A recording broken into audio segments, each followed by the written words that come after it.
I'll never forget the look on Victoria Harrington's face when I walked into that boardroom. The disgust was so palpable I could almost taste it. There I was, Naomi Washington, senior marketing strategist, presenting the biggest campaign pitch of my career to our firm's most valuable potential client. The presentation I'd worked on for 6 straight weeks, surviving on protein bars and 3 hours of sleep per night. The pitch that could have landed Sanders and Mitchell a 7-figure contract and made the promotion I'd earned 3 times over. "Miss Washington," Victoria interrupted halfway through my presentation, her voice cutting through the air like a diamond on glass. "While your ideas are interesting, I'm concerned about the overall image we're projecting here."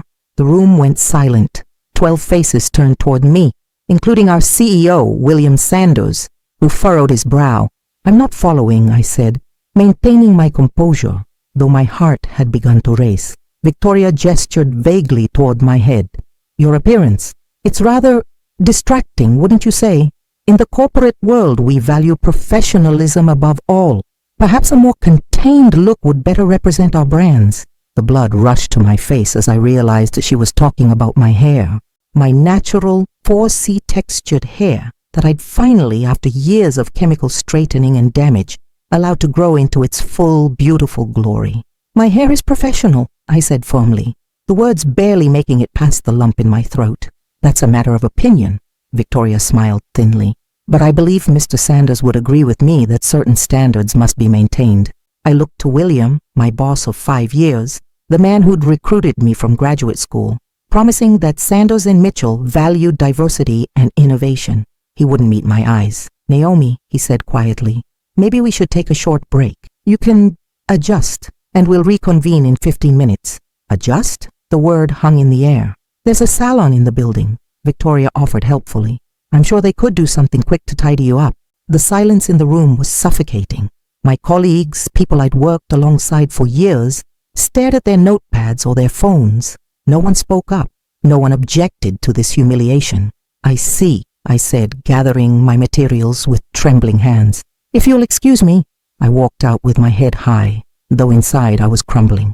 In the bathroom, I locked myself in a stall and pressed my hands against the cold metal door to steady myself. 5 years of exceptional performance reviews, countless late nights, a master's degree from Columbia, and none of it mattered because my natural hair made a white woman uncomfortable. As I splashed water on my face, my phone buzzed with a text from my cousin Layla, an employment attorney.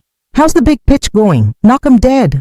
I stared at my reflection, at the hair I'd finally learned to love after a lifetime of being told it wasn't beautiful or professional enough. Something inside me shifted. A lifetime of accommodating, of making myself smaller, of adjusting to make others comfortable. It ended in that moment. I texted Layla back. "Need to talk, ASAP. It's about workplace discrimination." Her response was immediate. "Document everything, don't quit. Don't sign anything, come to my office after work." When I returned to the boardroom, I apologized for the delay but made no changes to my appearance. Victoria's eyes narrowed, William looked panicked, and the client representative seemed uncomfortable with the tension. I finished my presentation robotically, knowing the contract was lost. After the disastrous meeting, William called me into his office. "What happened in there?" he demanded. "You deliberately defied a client request." "A request about my natural hair, not my work," I said calmly. "Naomi, this isn't about your hair. It's about your attitude. Victoria Braithwaite represents a $50 million potential account, and that justifies discrimination?" William sighed, removing his glasses to rub the bridge of his nose. "This isn't discrimination, it's business. Image matters in our industry." "My image or just my black image?" I asked. His face hardened. "I think you need some time to cool off and reflect on your priorities. You're suspended for 2 weeks without pay. When you return, I expect a professional appearance and attitude adjustment." "And what exactly constitutes a professional appearance?" I asked, though I already knew the answer. He wouldn't say it directly. "You know the standards of our industry, Naomi." I nodded slowly. "I certainly do now." I cleared out my desk that afternoon, taking only what was personally mine. My colleagues watched silently, no one brave enough to speak to me directly, though I caught sympathetic glances from a few. Only Marcus, our IT specialist, approached me as I waited for the elevator. "That was messed up, what happened in there," he said quietly. glancing around to ensure no one heard. Look, I'm not supposed to do this, but he slipped a flash drive into my hand. The company's been having issues with the server backup system. I've been running diagnostics on all accounts, including the executive email server. Thought you might find the results educational. Before I could respond, he walked away, whistling casually as if he'd just commented on the weather. That night in Layla's office, I laid everything out. The humiliation, the suspension, the thinly veiled ultimatum to change my hair or lose my job. This is textbook discrimination, Layla said, her expression grim but determined. And they picked the wrong woman to mess with. Have you heard of the Crown Act? I nodded. Creating a respectful and open world for natural hair. It prohibits discrimination based on hair texture and protective styles. Exactly. It's law in this state. William and Victoria just handed you a golden ticket. She leaned forward. But we need evidence. Emails, witnesses, anything to prove this wasn't just a misunderstanding. That's when I remembered Marcus's flash drive. We plugged it in, and what we found was beyond anything I could have imagined. Hundreds of emails between William and other executives spanning years. Discussions about managing diversity hires. Comments about my hair being unprofessional and too ethnic dating back months. A particularly damning email from William to Victoria before the presentation. Don't worry about Naomi's appearance. We'll make sure she understands our expectations going forward. But the most shocking discovery wasn't about me at all. Hidden in the email threads was evidence of systematic wage discrimination. The company maintained two separate pay scales, one for white employees and another for minorities. According to their own documentation, I was being paid 78% of what my white colleagues in equivalent positions earned, despite my consistently higher performance metrics. This isn't just a discrimination case, Layla whispered, her eyes wide. This is a class action waiting to happen. That night, as I sat in my apartment staring at the ceiling, I made a decision.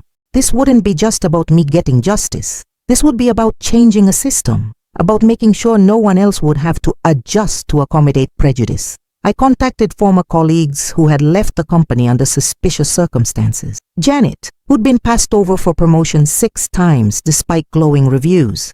Marcus, who was consistently given the most difficult technical problems but received the lowest raises.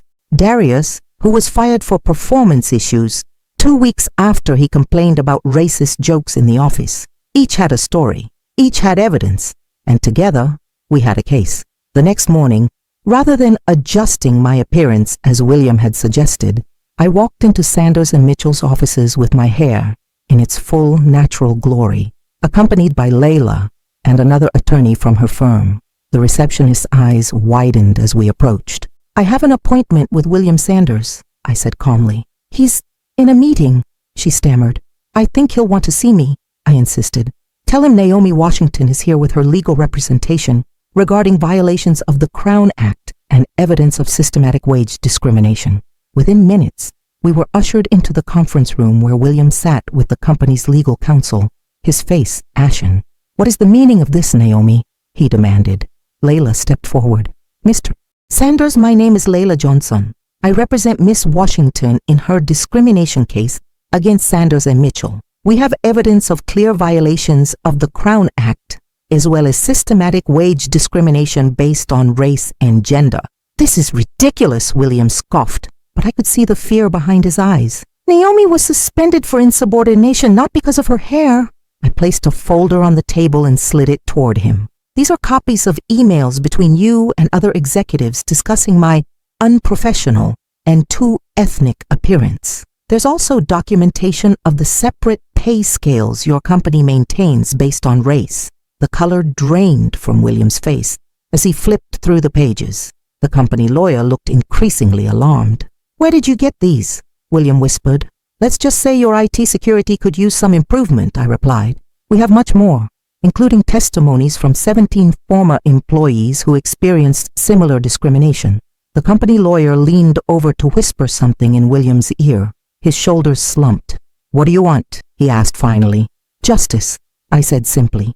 For myself and everyone else you've discriminated against. We're filing a class action lawsuit. The EEOC has already been notified.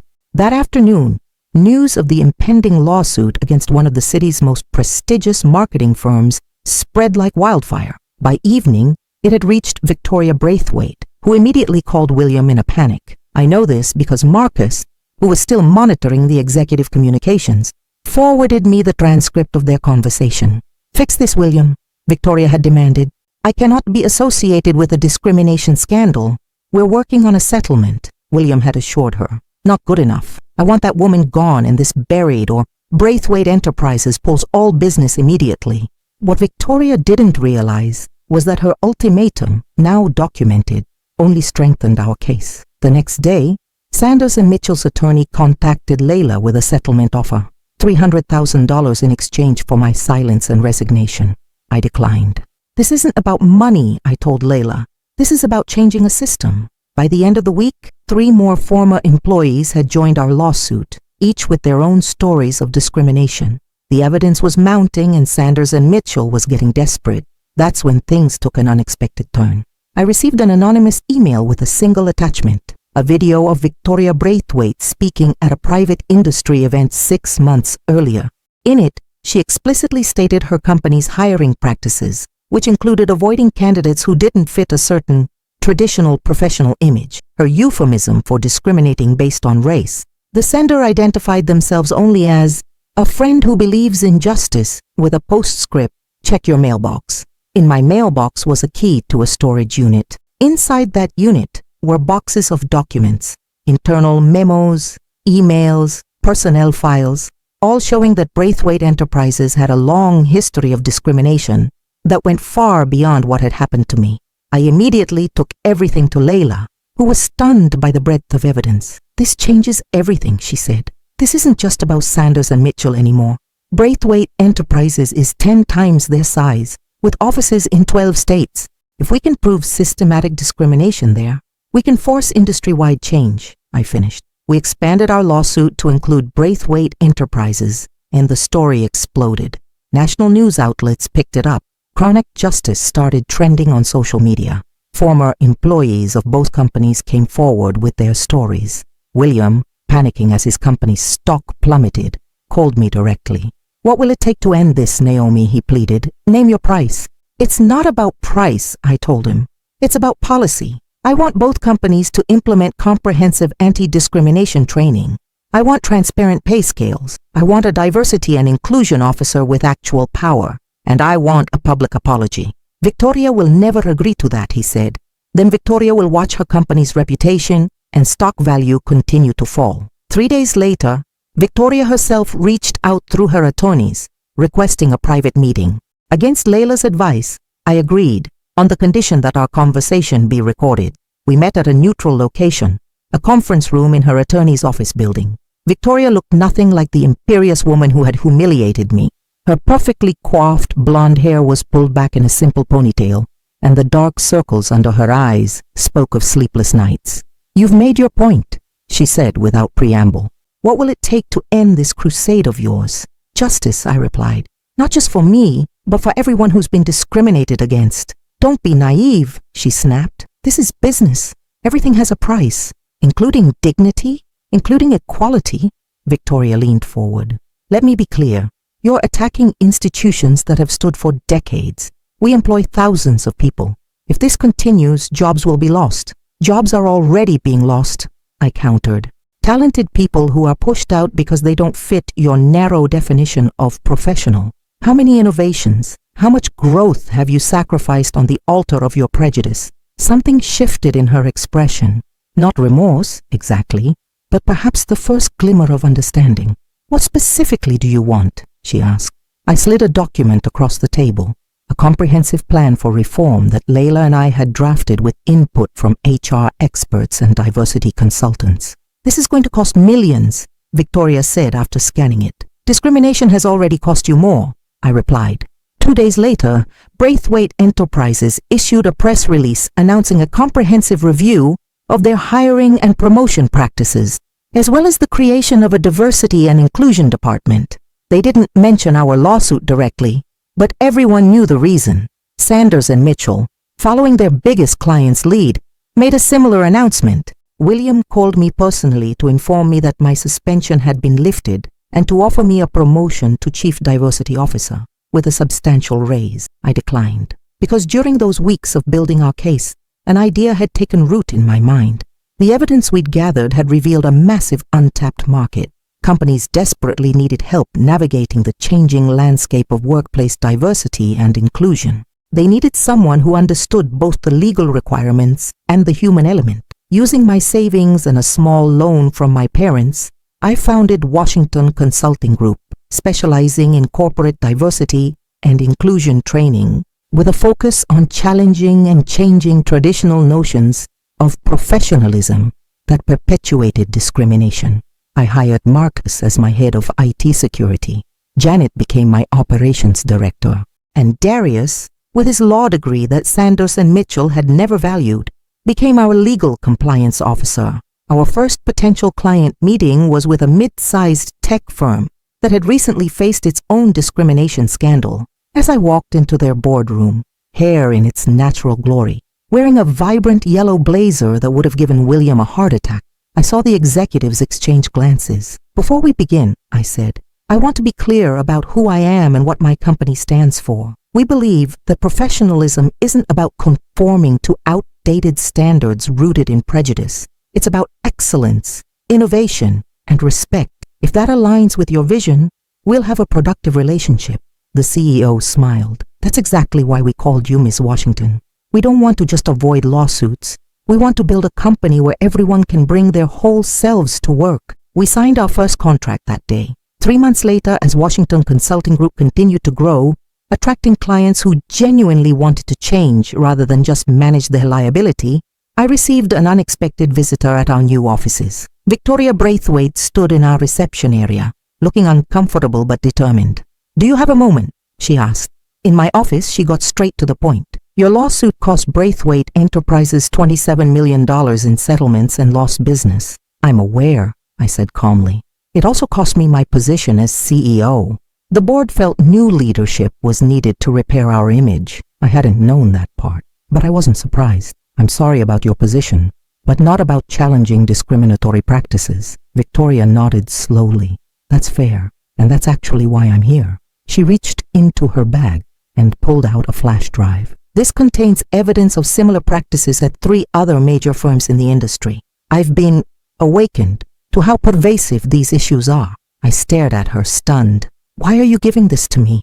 "Because you were right," she said simply. "And because I have a daughter who just graduated from business school. She wears her hair natural like yours. I don't want her entering a workforce where she has to change who she is to succeed." I took the flash drive, turning it over in my hand. "What do you expect me to do with this?" "Whatever you think is right." Victoria stood to leave, then paused. "For what it's worth, I'm sorry for what happened that day. I was wrong." After she left, I sat for a long time looking at the flash drive. Then I called Layla. 6 months later, Washington Consulting Group had grown to 27 employees. We'd moved to larger offices, and our client list included some of the biggest names in the industry, including, ironically, Sanders and Mitchell, whose new CEO had hired us to help rebuild their corporate culture after William's resignation. The evidence Victoria provided led to 3 more successful discrimination lawsuits, each resulting in meaningful policy changes rather than just financial settlements. The industry was slowly transforming. One morning, as I walked into our weekly team meeting, I caught a glimpse of myself in the glass reflection of our conference room. My natural hair was styled in a magnificent crown of curls, and I wore a dress in bold, vibrant patterns that celebrated rather than diminished my identity. Around the table sat our diverse team, people of different races, ages, backgrounds, all bringing their authentic selves to work. Marcus nudged me. "Have you seen the latest industry diversity report?" I had. For the first time in its history, our industry showed significant improvement in hiring and retention of minority employees. "We're just getting started," I told him. As I began the meeting, my phone buzzed with a text from Layla. "Just got off the phone with Senator Harris's office. They want your testimony for the Federal Crown Act hearings next month." I smiled, thinking of that day in the boardroom when Victoria had tried to shame me for my hair. How what was meant to diminish me had instead ignited a movement for change. That night I spoke at a university career fair, addressing a room full of young professionals about to enter the workforce. Your identity is not something to be hidden or altered to fit someone else's definition of professionalism, I told them. It's your power, it's your unique perspective, and the companies smart enough to value that will be the ones that thrive in the future. A young woman with gorgeous natural hair raised her hand. But what if a company asks me to change my appearance for a client or a promotion? Then they've told you everything you need to know about their values, I replied. And you have a choice to make. You can conform or you can challenge. Both paths have costs, but only one allows you to keep your dignity. After the event, as I gathered my materials, I noticed a familiar face in the back of the room. William Sanders, my former boss, stood awkwardly waiting for the crowd around me to disperse. I didn't expect to see you here, I said when we were finally alone. I've been doing a lot of listening lately, he replied, and a lot of learning. He handed me a business card. I've started a small consulting firm helping companies navigate crises. I was wondering if you might consider a collaboration. I studied his face, looking for the condescension or calculation I'd grown accustomed to seeing there. Instead, I saw something new, humility. Why would I work with you, William? Because I know how these companies think. I know the excuses they make to themselves, and I'm trying to be better. He paused. The truth is, Naomi, you didn't just change the industry. You changed me. I took his card, making no promises. That's a start. As I drove home that night, I thought about how far we'd come and how far we still had to go. The lawsuit had cost Victoria her position and William his company. It had exposed uncomfortable truths and forced painful reckonings, but it had also created space for new growth, new understanding. I parked in front of my apartment building and caught my reflection in the rearview mirror. My hair, my beautiful natural hair that had once been deemed unprofessional, now stood as a symbol of a movement. I smiled, thinking of all the women who would never have to adjust to make others comfortable. Sometimes, the most revolutionary act is simply being yourself, unapologetically, and sometimes the price of prejudice is progress.